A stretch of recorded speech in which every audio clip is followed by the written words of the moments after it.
Kila mfanyabiashara analalamika kwamba biashara imekuwa ngumu.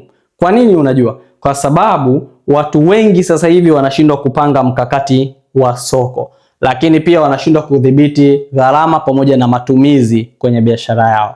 Sasa mimi nataka nikuonyeshe njia tofauti ambazo unaweza kuzitumia wewe mfanyabiashara kufikia mauzo makubwa, lakini pia kufanya biashara yako ifanikiwe. Kitu muhimu unatakiwa kufanya ili kujitofautisha na wafanyabiashara wengine ni kuwa na ripoti, kuandaa ripoti. Sasa kuandaa ripoti kwa kuandika ni changamoto kubwa sana, na umuhimu wa kuwa na hizi ripoti zinakusaidia wewe mfanyabiashara kufuatilia utendaji na ukuaji wa hiyo biashara yako. Kwa mfano, unaweza kuripoti za mauzo na matumizi ambayo yatakusaidia kukuonyesha ikiwa biashara yako inakuwa au biashara yako inarudi nyuma.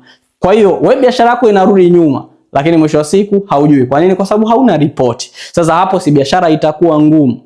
Lakini pia kutambua mienendo ya wateja. Yaani unashindwa kutambua kwamba bidhaa gani ambayo inapendwa zaidi, wakati gani ambao wateja wananunua zaidi, umri wao, jinsia. Mambo haya yote huwezi kuyaandika kwenye daftari.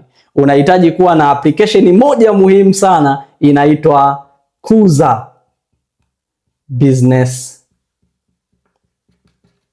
App. Download sasa hivi Kuza Business App ili ikusaidie, badala ya kuandika very local, inakusaidia kupata hizi taarifa zote na kukusaidia kwenye ukuaji wa biashara yako. Na utakapo download application ya Kuza, pale unapojisajili inakuuliza umepata wapi hizi taarifa.